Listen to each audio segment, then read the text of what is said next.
Hi guys, Bryson Gray here to give you a quick presentation on the song Ombra Mai Fu from Handel's Opera Serse, or translated Xerxes. In the beginning of this opera, Xerxes, the main character, sings his heart out to a tree in his garden at his palace in Persia. He praises and adores its beauty as it reminds him of his brother's wife, who he later falls in love with. As his voice floats and soars into the stratosphere, singing the sweet countertenor melody, it shows his love and admiration of the beauty of the tree, which metaphorically is the beauty of the woman that he will fall in love with. However, this opera was not well received by people when it premiered in 1738, and after 5 performances, it closed. However, Ombra Mai Fu remained popular, even though the opera was a complete bust. During the time that the opera was written, Handel began to write many oratorios.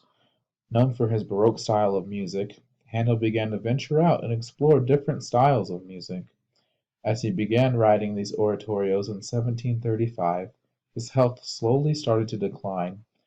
In 1737, the year before this opera premiered, Handel suffered a stroke that impaired the movement of his right hand. Not only did he suffer from a stroke, but he also began to lose sight as he wrote the music for the Opera Serse.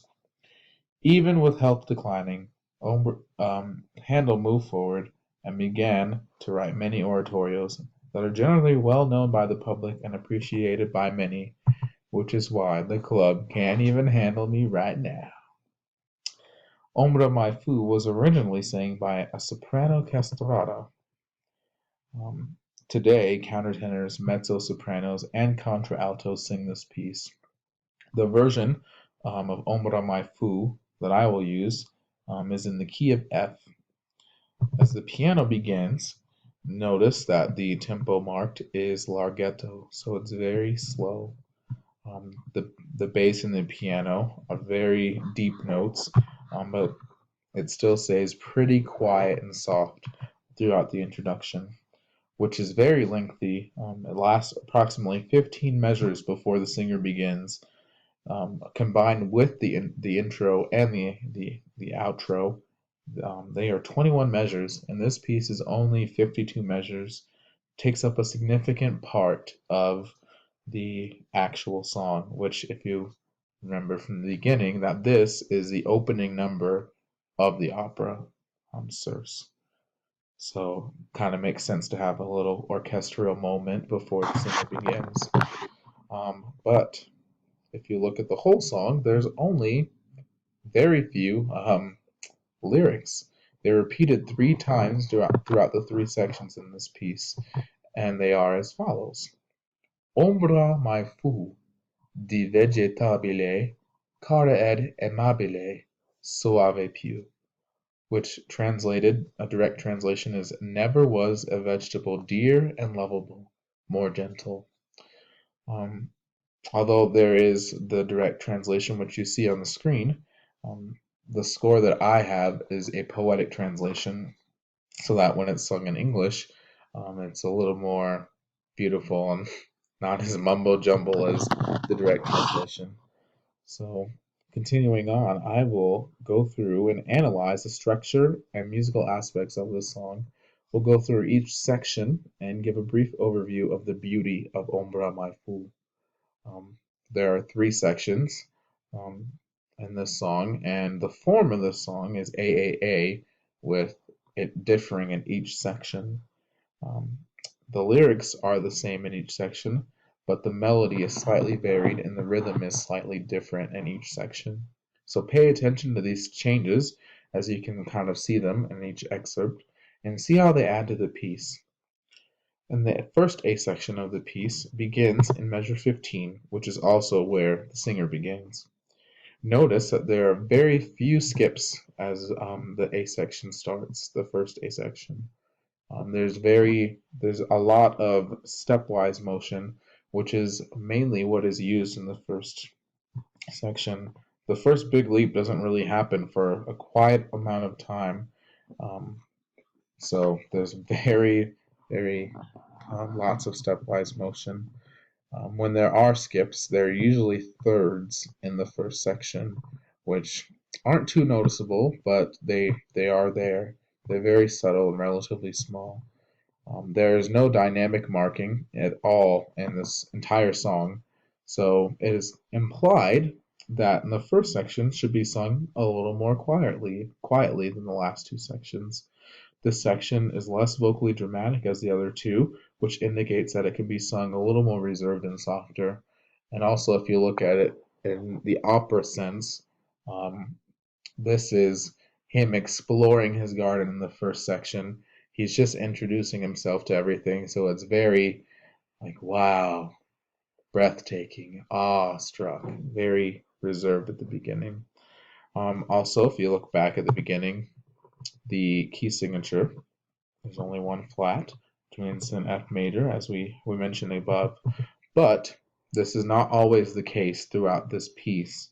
Um, there's kind of a minor feel, and we'll go over that in the next section, which starts in measure 22. You'll notice that the melody is a little bit different in this section. Um, there's a lot going on, but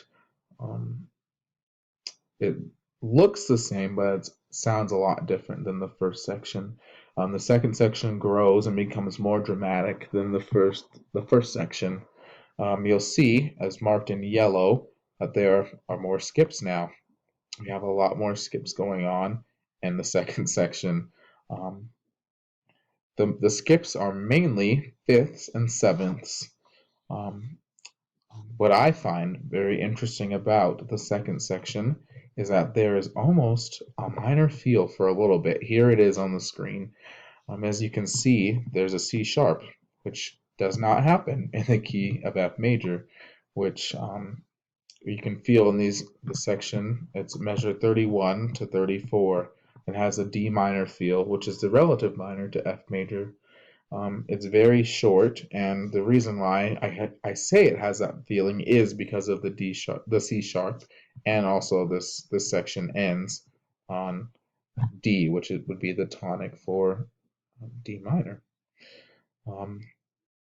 Immediately following this section, the key of F major comes back, and there it is. There's the ending of the second section into the next section. It goes right back into the key of F. Now, as we get to the third section, the singer has sung these exact lyrics again, and he's starting them for the third time. However, Handel changes the melody a little bit. Instead of starting on Ombra Mai Fu, you can see he starts on Cara ed amabile. He starts to keep it a little more interesting. There's more leaps now. There's not as much stepwise motion, which just keeps everything a little bit different and a little bit more exciting and building up as we get to the third section. And in the third section, you can definitely feel that as the climax.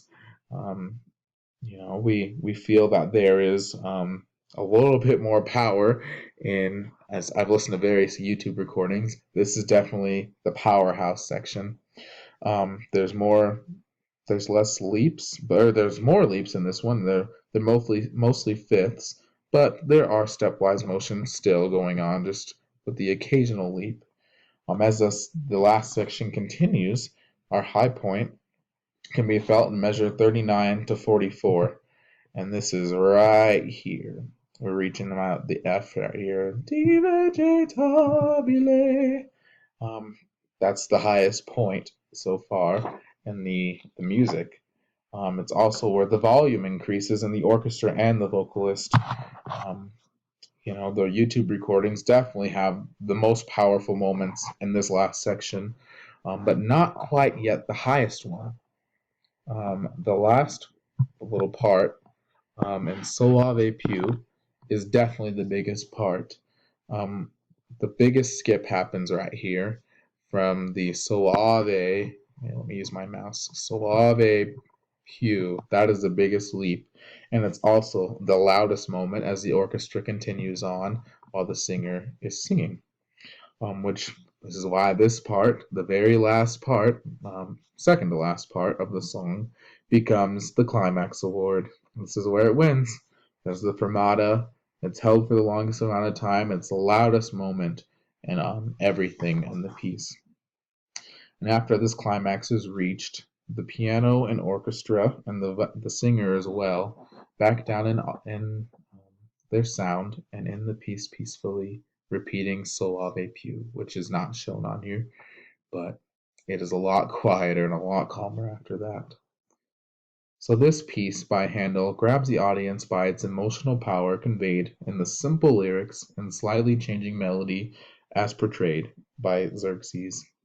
Its three similar sections building and growing to a climax at the end of the song are Handel's genius way of making a few short lines of text come alive. So next time you see a beautiful tree, think of your significant other, just like our good old pal Xerxes. Thanks for watching, y'all. Have a good one.